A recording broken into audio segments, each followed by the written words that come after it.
সজীব, জি sir.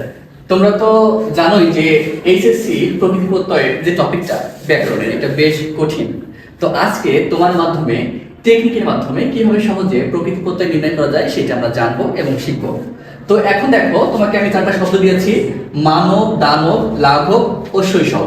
এই 4টা শব্দের প্রকৃতি প্রত্যয় টেকনিকের মাধ্যমে তুমি প্রকাশ করে দেখাও, প্রমাণ করে দেখাও। ঠিক আছে স্যার। শব্দের শেষে যদি ব থাকে তাহলে তার জন্য একটা টেকনিক আছে, সেটা হচ্ছে মূল শব্দ যোগ ইষ্ণ বা অ। তাহলে এই মানবের প্রকৃতি করতে হবে মনোযোগ ইষ্ণ, দানব দনু যোগ ইষ্ণ, লাঘব লঘু যোগ ইষ্ণ, শৈশব শিশু যোগ ইষ্ণ। আচ্ছা, তাহলে বলো তো, সবই ঠিক আছে, তাহলে এটা কোন প্রত্যয় হবে? স্যার, এই মনু দনু লঘু এবং শিশু, যেহেতু এগুলো নাম প্রকৃতি এবং নাম প্রকৃতির সাথে যে প্রত্যয় যুক্ত হয় সেটা হচ্ছে তদ্ধিত প্রত্যয়, সুতরাং এই সবগুলোতে হচ্ছে তদ্ধিত প্রত্যয়। বাহ, দারুণ, ধন্যবাদ। এবার আমরা আলোচনা করবো টেকনিক 2 নিয়ে। টেকনিক 2 সূত্রটা হচ্ছে যে কোনো শব্দের শেষে যদি মা থাকে তাহলে তার সূত্র হচ্ছে মূল শব্দ যোগ ইমন, এবং নীলিমা নীল যোগ ইমন, পূর্ণিমা পূর্ণ যোগ ইমন, দ্রাঘিমা দীর্ঘ যোগ ইমন, মহিমা মহৎ যোগ ইমন।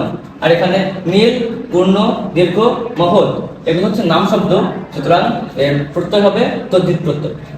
বন্ধুরা, এবার আমরা টেকনিক 3 নিয়ে আলোচনা করবো। টেকনিক 3 হচ্ছে শব্দের শেষে যদি ইক থাকে তাহলে তার সূত্রটি হবে মূল শব্দ যোগ ইক বা ইসনিক। সাহিত্যিক সাহিত্য যোগ ইসনিক বা ইক, সামাজিক সমাজ যোগ ইক, হৈমন্তিক হেমন্ত যোগ ইক, ধার্মিক ধর্ম যোগ ইক। এখানে সাহিত্য সমাজ হেমন্ত ধর্ম সবগুলোই নাম শব্দ, সুতরাং এটি হবে তদ্ধিত প্রত্যয়। বন্ধুরা, এখন আমরা আলোচনা করব টেকনিক 4 নিয়ে।